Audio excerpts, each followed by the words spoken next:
देखिए पीएसए,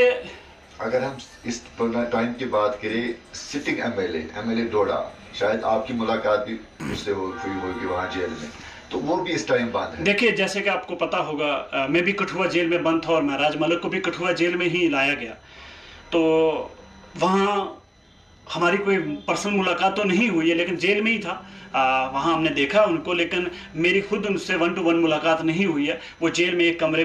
कमरा जो उनको अलग साइड में दिया गया है। तो जेल में जो जिस तरीके से रखते हैं, चाहे वो आम आदमी हो या कोई वीआईपी हो, एमएलए हो या एमपी हो, तो वो जेल के जो लॉ हैं उसी के हिसाब से वो रखा जाता है। तो जहाँ तक मैं ये जानता हूँ कि जेल का स्टाफ बहुत अच्छा है, जेल के जो वहाँ के सुपरडेंट हैं वो बहुत अच्छे हैं। तो हर चाहे वो आम वहाँ कैदी हो, उनके साथ भी वो अच्छे से रहते हैं और उनके साथ भी अच्छे से हैं। तो मैं महराज मलिक को जो पीएसए लगा, या बाकी जो जम्मू कश्मीर में आम नौजवानों को जो पीएसए लग रहा है, या आम नौजवान जो पीएसए में बंद है, देखिए महराज मलिक एमएलए है, हमारा भाई है। अगर हम चाहते हैं, या उमर अब्दुल्ला साहब या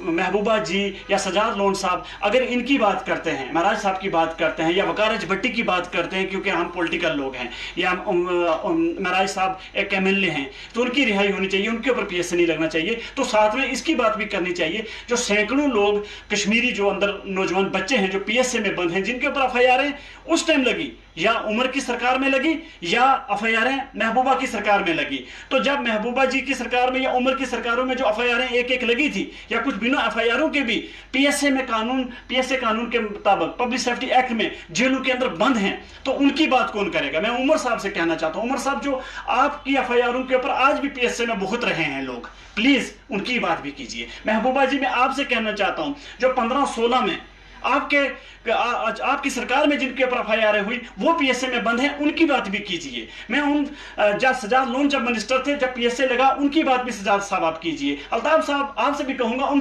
तमाम लोगों की बात करिए जो आम नौजवान हैं, जिनके घर में खाने पीने के लिए परेशानियां हैं, जो लोग अपने बच्चों से मुलाकात जेलों में नहीं कर सकते हैं, जो लोग जेलों के अंदर तड़प रहे हैं कि हमारी बात कौन करेगा,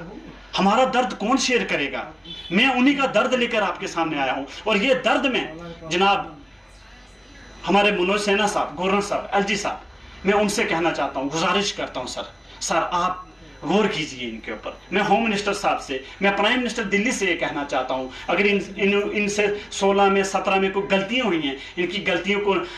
माफ करके सर इनको एक मौका दीजिए, इनको जीने का एक मौका दीजिए, इनको अपने परिवार के साथ उठने बैठने का एक मौका दीजिए कि एक नई तरीके की जिंदगी जी सकें। तो मैं एलजी साहब से गुजारिश करना चाहता हूँ, मैं यहाँ के डीजीपी साहब से गुजारिश करना चाहता हूँ, मैं पूरे इंतजामिया से और खासकर होम मिनिस्टर अमित शाह साहब से गुजारिश करना चाहता हूँ कि जो सैकड़ों हमारे जेलों के अंदर बंद हैं, प्लीज उनके ऊपर नजरसानी कीजिए और उनको एक मौका दीजिए कि वो अपने माँ बाप के पास, अपने घर में, अपने बच्चों के पास आ सकें। और साथ में मैं बच्चों को भी ये कहना चाहता हूं कि ऐसी तमाम चीजों से दूर रहें जहां जो कानून के अगेंस्ट हो, जो कानून के खिलाफ हो, जो नेशन के खिलाफ हो, या ऐसी तमाम चीजों से दूर रहिए जहां आपको और आपके परिवार को कल किसी मसले में मुसीबत देखनी पड़े। बहुत बहुत शुक्रिया।